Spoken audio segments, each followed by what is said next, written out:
Okay, well, it's very nice to meet you. I appreciate you being You here. too. So, I read what you wrote about what you'd like to contribute, and we'll get to that. But when a therapist has I'll say, a focus on trauma in relationships, I just have to ask you this because of Yes. my own personal experience being a therapist who, like, has had her relationship shit.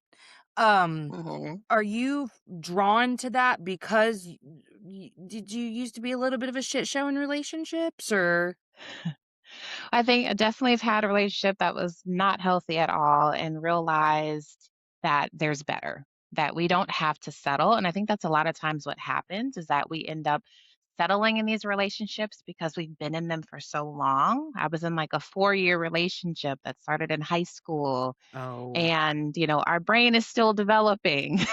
yes. And it's very easy to get stuck in Mhm. those and to fall into those really unhealthy patterns. So Mhm. that was a big one for me where I actually took a year to just be single and Wow, good. I not mean, be I'm with glad that anyone, most not people not don't. date any. Yeah, I mean, I needed to rediscover myself because I felt like there were a lot of pieces of me that were dying in that relationship. And I Mhm. wasn't growing, I wasn't thriving, I was just maintaining barely. So, really it took that year to just, develop my female relationships and just true friendships, and just really needed to make a shift and really get back in tune with who am I? What do I like to do outside of this other person? So Yeah. after that, I ended up, getting my husband and I, we went to high school together, but we didn't Oh, date in you high did? school. Yeah, Yeah, we you didn't just date in knew each high other? school. We just knew each other, and we ended up getting reconnected kind of after that year point. And I'm really grateful because that's when I was able to be in a better spot to approach a relationship from a healthier perspective, not feeling like I'm lacking anything too. So that was Yeah. really important. So, I Mhm. do wonder though, hearing you say that, I'm wondering, Yeah. like, obviously it's such a common story for somebody in a relationship that started in high school to end up in Mhm. a toxic situation just because I think I haven't seen a lot of those couples be able to transcend the development. You know, like they kind of stay Mhm. stuck emotionally and developmentally where the relationship started. So, it's not uncommon, Yes. but I do wonder if you had any trauma prior to that relationship that, like, created subconscious narratives around why you would, A, not be worthy enough to leave, but also why you would need to Mhm. stay, why you would what the idea of relationships is, and, just sometimes we have this belief that we have to stay because, well, you don't just Mhm. abandon a relationship, and it's like all relationships aren't meant to last forever. So I'm just wondering if you had personal Yeah. history also that kind of was going on inside of that. Yeah, for me, it was really just being naive, to be honest. Like, I hadn't really had much conversations from those around me about, when to leave a relationship, when to stay. Sometimes you hear people say, oh, he's not good for you, or she's not good for you, or Sure. there's better. But I didn't really know what that meant. Like, I mean, I grew up with both of my parents. They did end up separating as I was entering college. But it's still, I was just naive. Like I said, I really didn't have a clear understanding on how do you do relationships. Because Yeah. even with your parents, you don't necessarily understand the ins Mm-mm. and outs of what is healthy, what is toxic. There's just not really that clear understanding there. How should you respect your body? You're kind of just told do and don't in a lot of Yeah. cases, Yeah. but it's really not having that clear understanding of what's good for me. But I felt that it wasn't good after a while and knew that I needed a change. But you kind of feel like, oh, I committed 4 years of my life to this person, even though that's nothing in the grand scheme. Oh, I But know, but that sunk cost when fallacy, you're ooh, it'll young, get you. yes, it will, and how we justify and validate, and, you feel like, "Well, this is supposed to work." Who told you that? I Yeah. don't know, right? I think the media Right. plays a big role in relationships and what we see and how things are supposed to be, and that totally Uh-huh. warps a lot of things as well. So, even if you grew up seeing some healthy relationships, you don't know the ins and outs, and it doesn't mean it's an automatic that you'll Right. end up either. I almost think it's more common than not to be in a somewhat unhealthy, even if it's not toxic, an unhealthy relationship dynamic.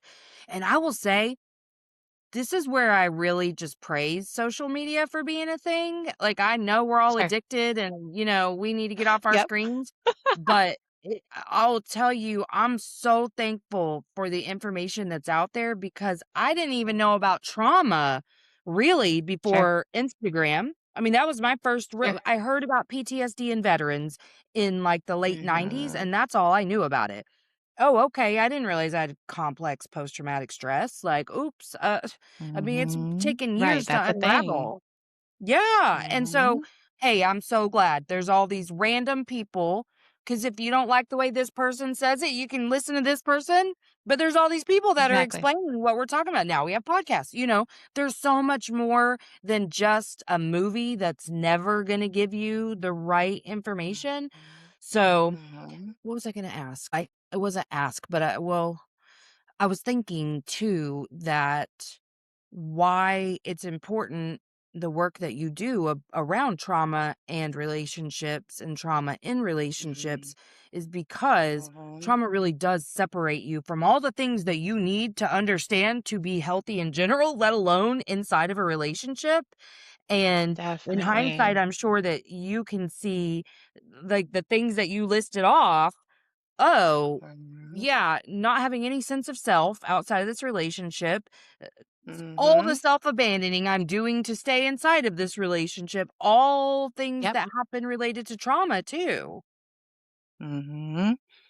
Exactly, exactly, and like I said, I think we just kinda get stuck, and I think underneath that stuckness is really that fear, right? Yeah.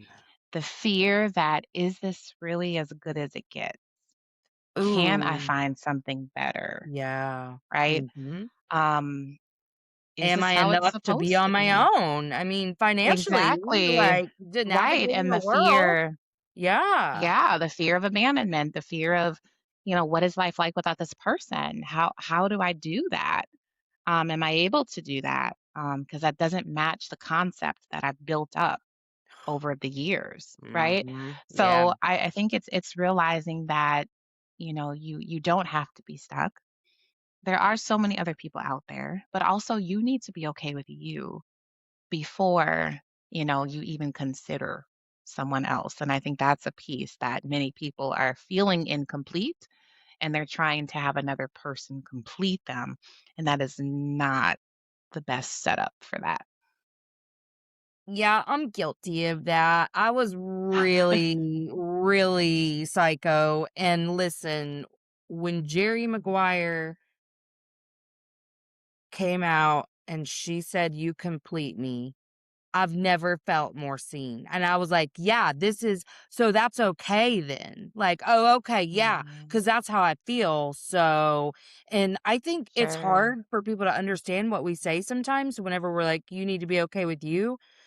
I didn't recognize how unokay I was with myself for sure. The only That's a thing I good could point. really identify is that I knew I didn't like necessarily downtime by myself. I knew that I couldn't really Mhm. spend time by myself, but I certainly had Mhm. no idea how much I disliked myself. Yeah. Yeah. And I think that is one of the key kind of, light bulbs to realize that maybe you're not okay with yourself if you don't like being alone. Right.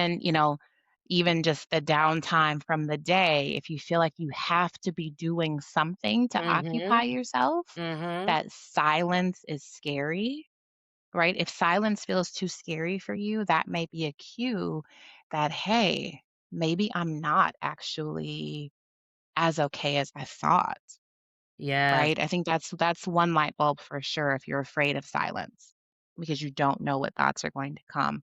I know the Mhm. second light bulb that comes to mind is when you look in the mirror. especially like, when you're exposed after a shower, or something like that. What are the thoughts that are going Mhm. through your mind, right? Is it really negative? Is it really putting ourselves down? Is it uplifting? Is it like, yeah, girl, work it? you know, Right. what is that? What are those thoughts as we're looking at ourselves? What are we focusing on? Right? So I think Yeah. being aware of that inner dialogue too, especially when we're most exposed, is really key as well. Yes, yes. Mhm. Man, yeah, I had some super negative self-talk. In fact, whenever I was trying to start, like the very beginning of any sort of like self-love, self-appreciation, anything, was I recognized like I say a lot of rude stuff to myself. And I really had a very Yeah. poor body image, but just self-image in general. And I had to like I was like, well, I'm not gonna lie and be like, I like this about me whenever I knew I didn't, I'm not gonna affirm a lie.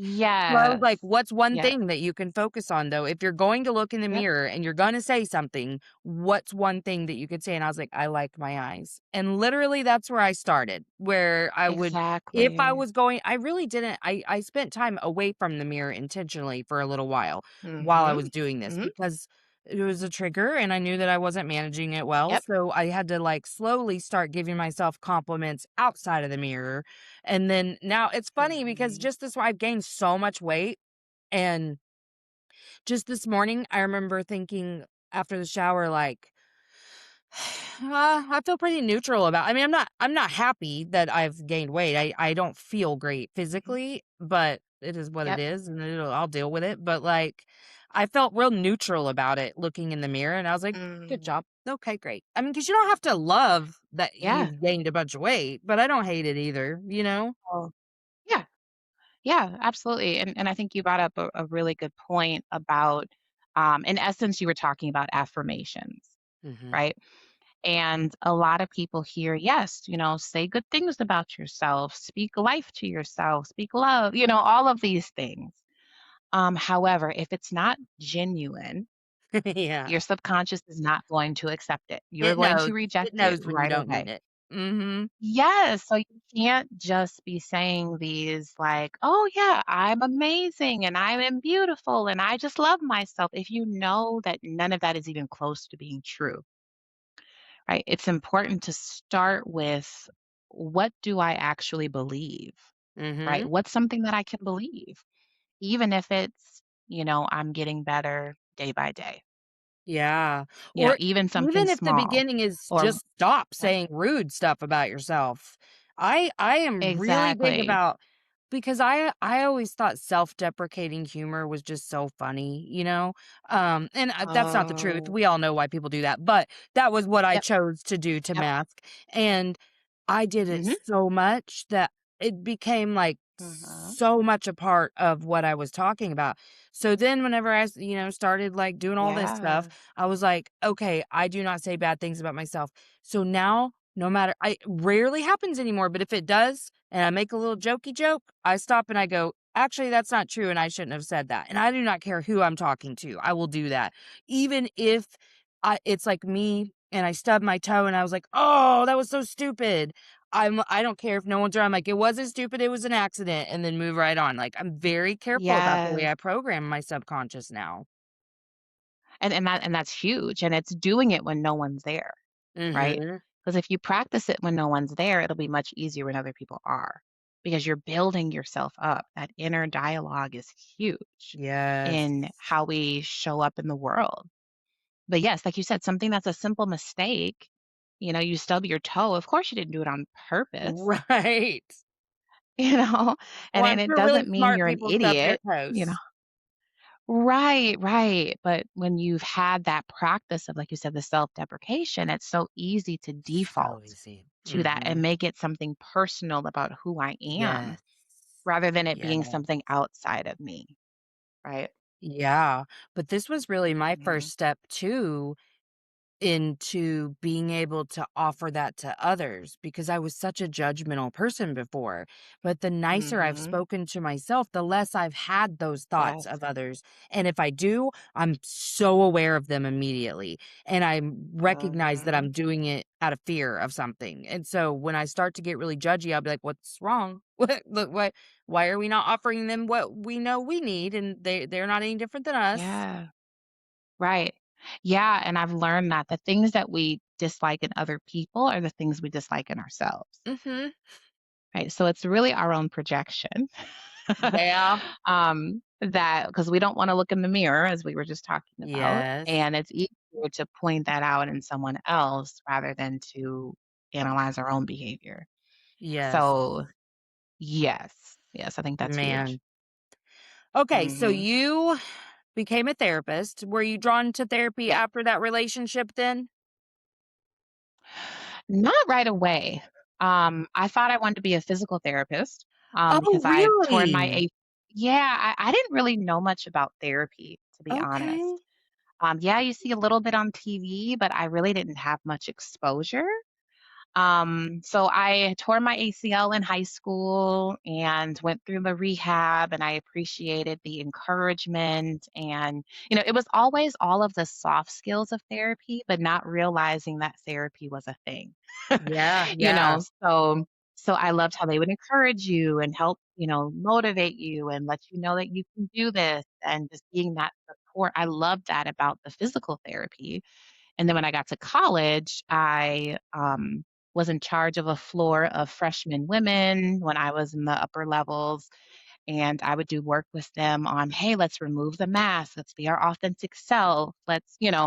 All of those things. Again, not realizing that, yeah, you can do that for a job. Yeah, yeah. um, so when the biology classes were not my best I friend, was about to say the I love science gotcha. You said, "This is the I worst loved shit." chemistry. I loved You chemistry. did? But I did actually, yes, it was very interesting to me, but the plant biology, I was like, "Okay, I'm sleeping on this," like, no. So I just felt like I needed to make a pivot, Mhm. and I, had a friend, it was actually a male colleague that was in the social work field, and which is rare, and he mentioned, like, "Hey, Yes. have you thought about social work or therapy?" And I was like, "Oh, actually, no." Started exploring that a little bit more, and it was a perfect fit. So are So, you I in think we all have our LCSW? own. Yes, yes, Oh, LCSW. I don't know if I knew that. I don't know if that's what the email said or not, but I had forgotten it. But yeah, so am I.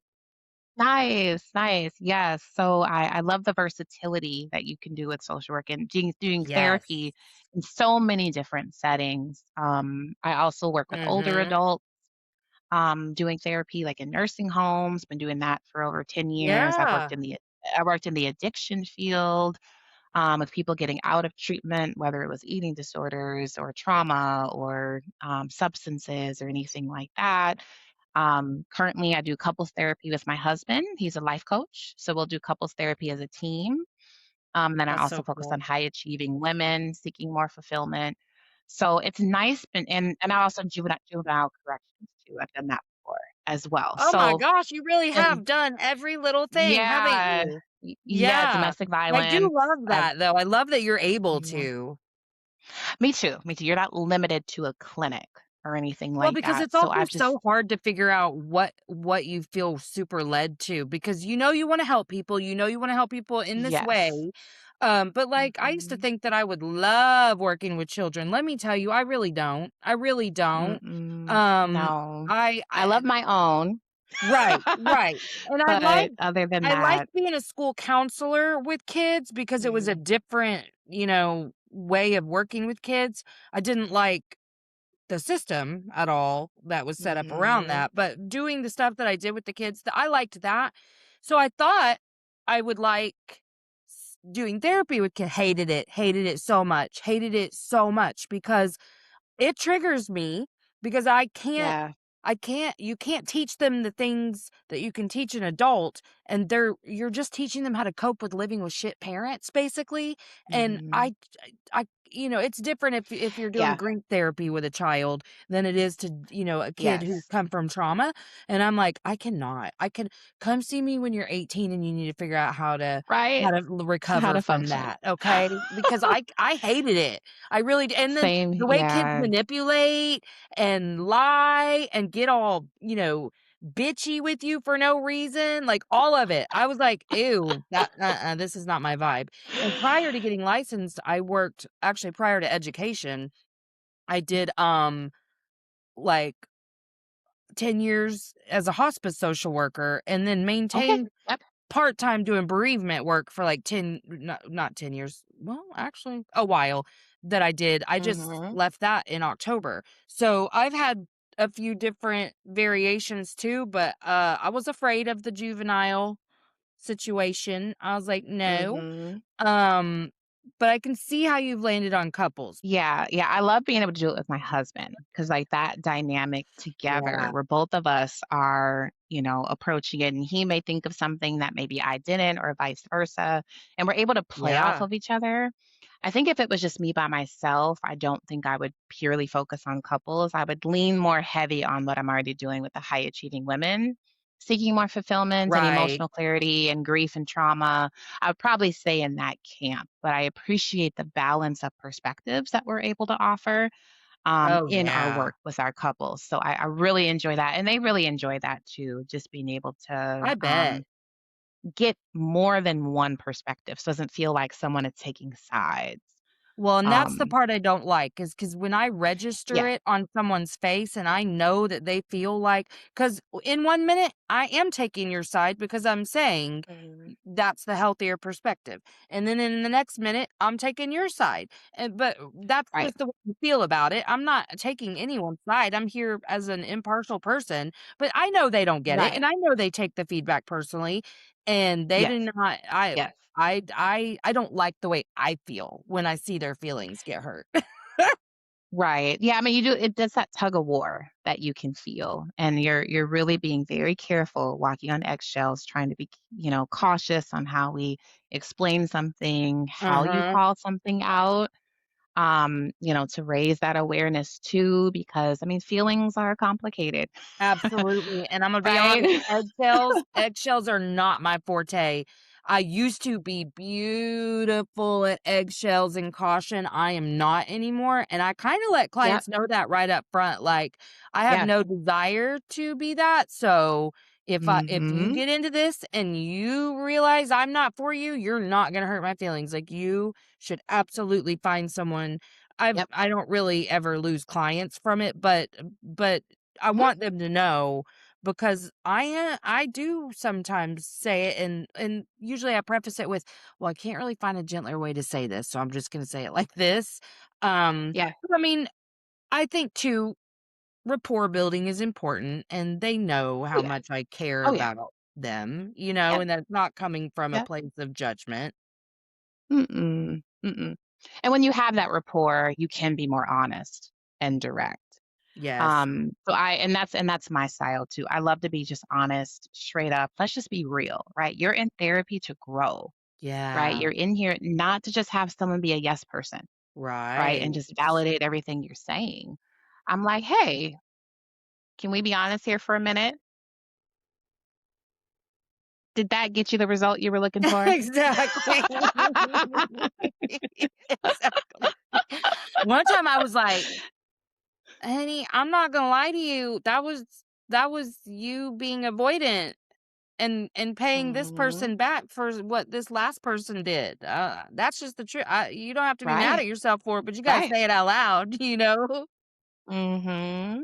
Mhm. Exactly, and I those are love the it. sessions that yes, yes, they experience the most growth in those moments too, and I think Yes, people appreciate when you yes. are just honest, when you are just real. Um, that's where my closest relationships with clients are the ones where we can just be honest. My big message Mhm. for therapists is your authenticity is just as important as anyone else's.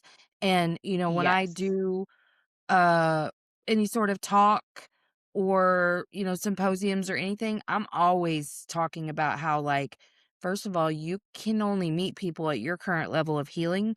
Personal development is Mhm. professional development in all professions, but particularly for the helpers of the world. You Oh, better make yeah. sure that you're constantly checking your own, you know, unconscious bias, negativity bias, Mhm. subconscious narratives around why you're doing what you do. Like, I don't ever want to stop growing ever, Right. and so I Yep. feel like that needs to be a tenet of your life if you're in a helping field like us. Mhm. Yeah, and they say if you're not growing, you're dying. You know? Yeah. I mean, it's the truth that, yes, we have to be willing to face our own stuff. Because if Mhm. you don't, it's gonna come out somehow. Oh, And you may yeah. be triggered unaware, you're crying with Mhm. the client, but it's not in support of them, it's about your own. Yeah. No, And that's that so real, and there is a difference. I have absolutely wept when Yes. somebody told me a Yes. traumatic story, I have, but Yes. I can't imagine being like, "Me too!" You know what I mean? But you Mhm. know that there's Mhm. people who do stuff like that Yeah. because 'cause they're so unhealed. Right, right. They shouldn't start be talking about their own stuff if someone didn't invite that conversation. I remember I was training to be a therapist. So I'm doing therapy and I'm under supervision, and I was at a like a sexual assault clinic at this point.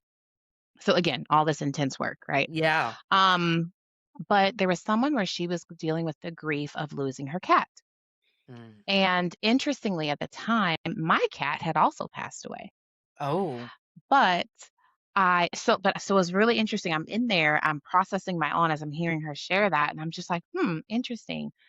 Do I share that or not? Is that helpful or not? I was just kind of reflecting, trying to gauge what she may need. And I chose not to say anything. I chose to just keep the focus on her, her own healing, her own processing. And I'm really glad I did, because she made a comment about, when I tell people my cat died, then they start talking about their pets. And now I feel like I have to care about you instead of dealing with my own grief. Oh, yeah. Right. So I was really glad I kept silent on that, because it would have been a distraction and that would have taken away from her. It wouldn't have been the helpful information that we think it may be. No, it would have been taking away from her own healing process in that moment, because now she has to pretend that she cares about your cat that she doesn't even know.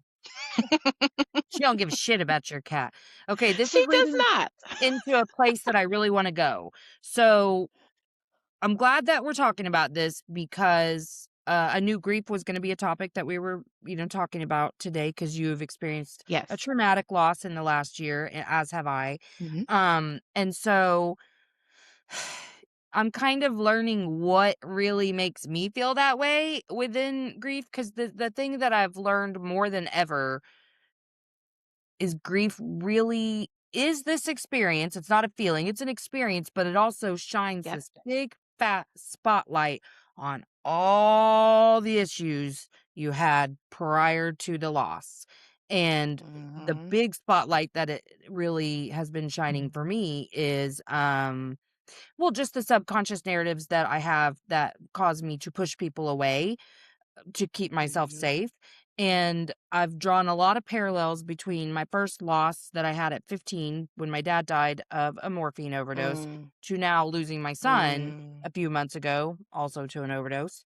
But the I'm big sorry for that. parallel is that that's where it started, that I felt really Mhm. unsafe sharing. And I believed very wholeheartedly nobody showed up for me during that time. Now, were they perfect? No, they were Mm, 15-year-old friends, so no. But they were absolutely showing up. But because I was so not used to allowing support or love or nurturing in my life, it felt like mhm, freaking danger, and it hurt. Like, it's I can't really, like, I know yeah, people love to use the word crunchy these days. I guess that's a good way to say it. It was just I didn't like it. And so as that's yeah, come up a lot in the last 3 months, some of it's valid, for sure. When there are some things people say that while I forgive them because I know what the intent was, you still wish they'd just shut up. Mhm.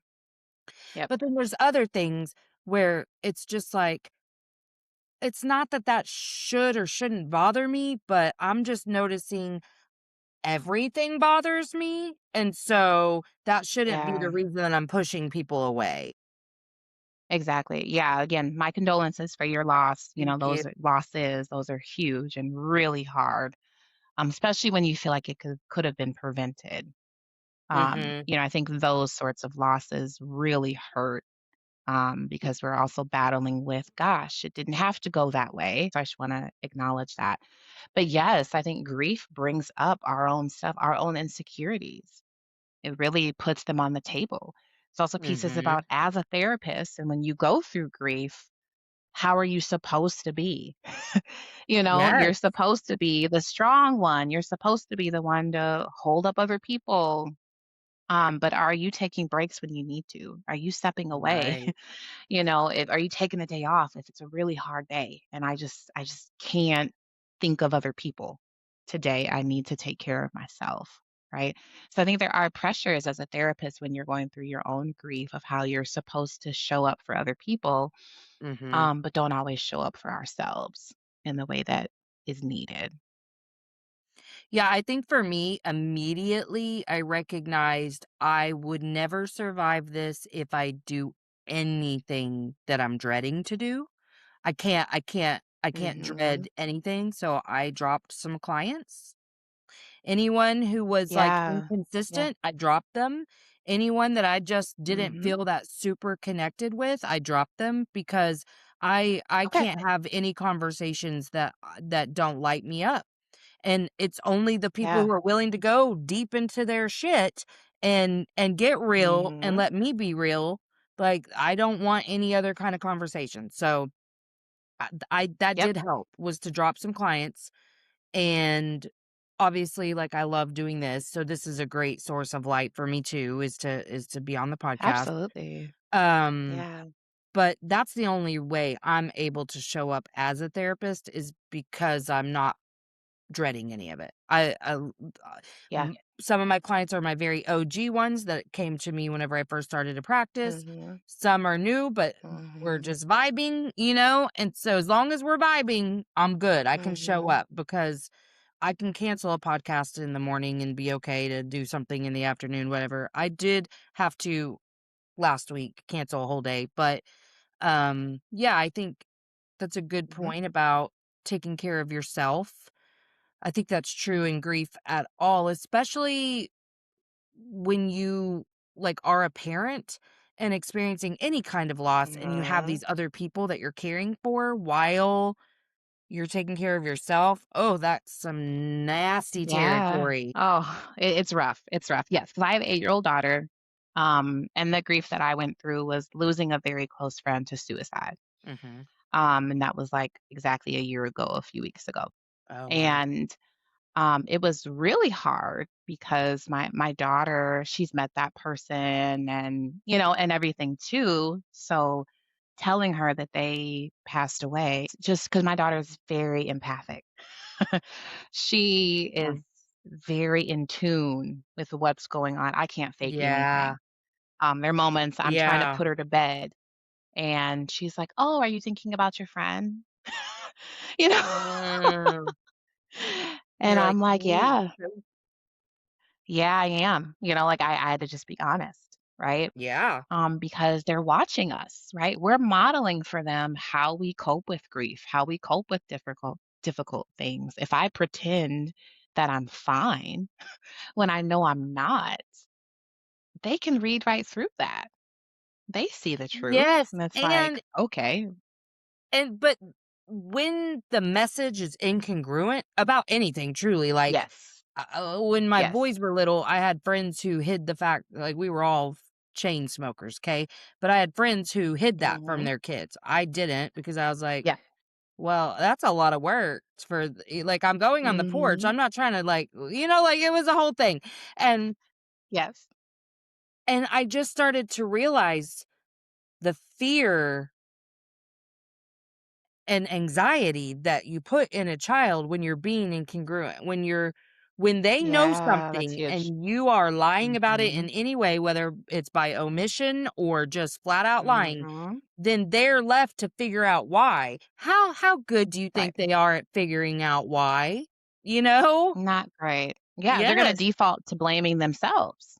They're gonna think absolutely. I did Something's something wrong with wrong me. and Mhm. hence childhood trauma. Yes, Right? And absolutely. like how it's that, the conclusions that they come to about, well, maybe they don't want to tell me because I'm the problem.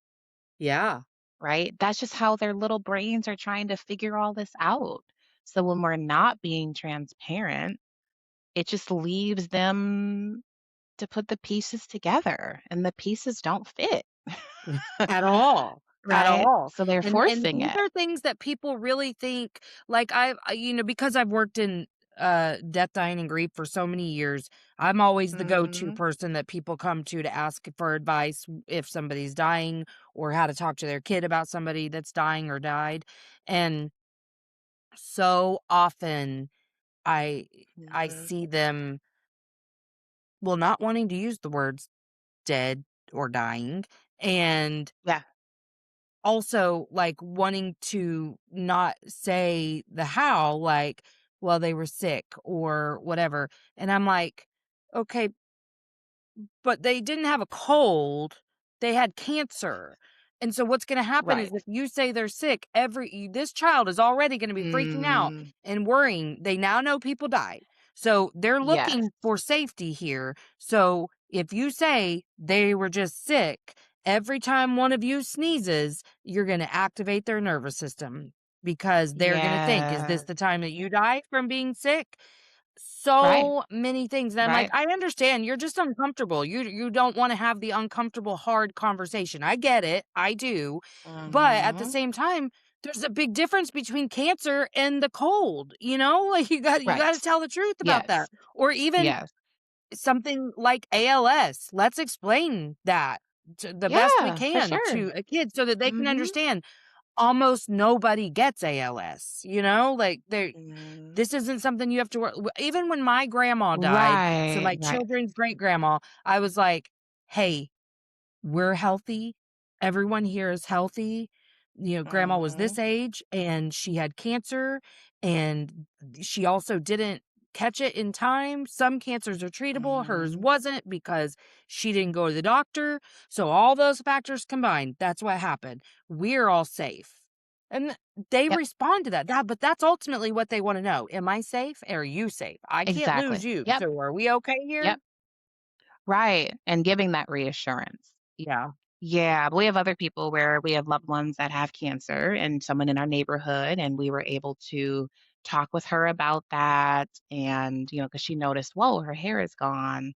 What happened? Oh And things like yeah. that.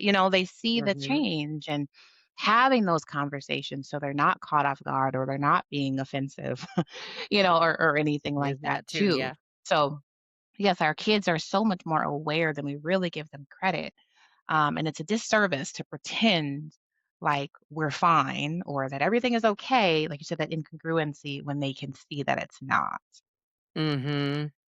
Yeah, Mm, I really had to make some tough decisions in those early days after losing my son because, um, I wanted to shield her from some parts of it, but I mhm, knew that I couldn't do too much of that because she would be isolated then, like, because my daughter so I have mhm, a 23-year-old, the son we lost was almost 19, and then she's 11, mm, and okay.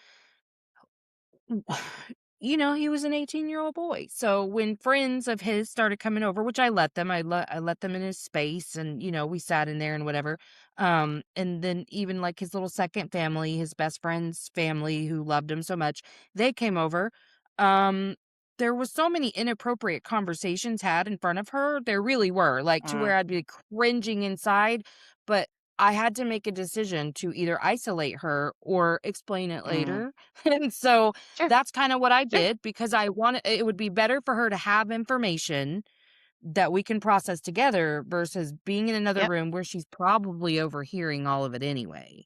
You know what I mean? Uh-huh. And so Mhm. I had to make really tough decisions about that because obviously I wanna shelter her and protect her, but then there's other parts that Mhm. she wasn't allowed to be a part of, Yeah. but for the Oh, most yeah. part, she helped plan the funeral, like, she was involved in Yeah. most of it because I felt like it was right at that weird age, but I knew that trying to protect her would do the exact opposite if I took Mhm. it too far. Exactly. Yeah, I mean, this is her brother, right? Right, So right. and having her be a part of that process can be very healing as well, to feel like I'm contributing, right? I'm helping, I'm useful, right? And Yeah, that as a parent, you still value me, right? Because that's huge too, where, when we lose a child and there's other children there, sometimes that parent can withdraw and forget yes. that I have other children to also, like you said, give that love and attention to, because I'm trying to figure out what's going on inside of me. So it showed her also that, hey, I matter, right? Yeah. Even though this just happened, I'm still important to you. And he wasn't more important than I am, and all of that too. So Well, the there's a lot way of that those meta children messages. take a message that they are Yes. interpreting and then just run it through that Yes. little shitty filter of theirs because, Yep. man, your subconscious is so mean while when you're growing up because it's always going to take the negative perspective. It's going to take the Mhm. worst case scenario of anything you encounter because that's the only way it knows how to keep you alive is catastrophe. So it's gonna go, Mhm. where is the danger? And make danger where there is none. So that's what's sad Yeah. about kids is they're programming all the time. Everything they're taking in their environment, Oh, yeah. every minute of every day, and it's all negative unless you are so intentional about Yes. positive and creating a space where they are able to speak about what they're Mhm. thinking when those thoughts start. Mhm. But I even had to learn that for myself because this is obviously I'd never lost a child before, so I didn't anticipate some of the stuff, but, like, I remember a couple of No. times kinda spiraling, like, I would start thinking about stuff that we would no longer get to do with him or whatever, and just panic. I mean, Mhm. the feeling I could almost go into a full-blown panic attack, but I just got it out of my head Mhm. immediately, and so I've been trying to, like, train my family, "Let's get the shit out. Don't sit there thinking. Right. Talk it out. Talk, Right. talk, talk, talk, talk all the time, no matter what it is." Yes. And it feels so much better when it's not circling around in your head. Get Mhm. it out of your mouth, and then we will Mhm. feel better. So that's another thing that we've been working on with her too. She's not great at it. Mhm. She's an intensely private person, but we're working on it. Yeah, yeah, what was cool too, so around the time that I lost my friend, I was, working on a journal, and I published a guided journal, and my daughter saw that whole process. She helped me pick out colors and, different things like that. Um, so she learned about how journaling can be helpful in processing. She got one Yeah. of my old journals that I hadn't really written in much, and I saw her in the corner one day doing some writing, or we wrote a couple Oh. DBT skills in her journal, 5 4 3 2 1, and and different things just to help ground herself. So sometimes she'll say, "Mom, can we have a therapy session?" Oh my So god, her I love that. so her That and is I will so talk, precious. and yeah, she's like, "I know I'm the only kid you give therapy to." I'm like, "You're right, because I don't do kids." As we were talking but yes, You like, we are need to very teach right, our kids Lily. that it's Mommy doesn't like other yes, that it's kids. healthy, right? I love kids, just not for therapy. Mhm. But yes, teaching them that, yes, it's okay to feel. Right? I think sometimes we can unintentionally minimize their feelings, like, because, yes, in Mhm. our world, a friend not sitting by you today is not the end of the world. For them, it is, right? Right. So we don't want to Uh-huh. minimize those feelings, even if it may seem small to us, because for them it's a really big deal. Mhm. So validating those feelings and then helping them discover, how do I deal with it, rather than just minimizing those. Oh, girl, that's oh. When you're older, you'll realize that's nothing. No, that's not actually Mhm. helpful, right? Not really, So, no. no, doesn't work that way. Everybody does some form of that until they figure that out. Like, I'm glad that I I know. learned that a long time ago, but it's so annoying, because I have very vivid memories of it happening to me, but and Mhm. that's why we walk around thinking we're too much. Mhm. Yep, So yep, because that's frustrating. the meta message we've been told.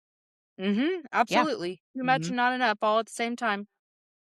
Yeah, and wanting to get into boys, on that side too, that there's only a couple emotions you can express, or with crying, only if it's sports related, Mhm, you know, mhm. can you cry rather than that being a healthy expression, a normal thing to be sad, to be happy, to be disappointed, to be any of those things. All of that is normal, but it all gets demonized if it's not anger or aggression.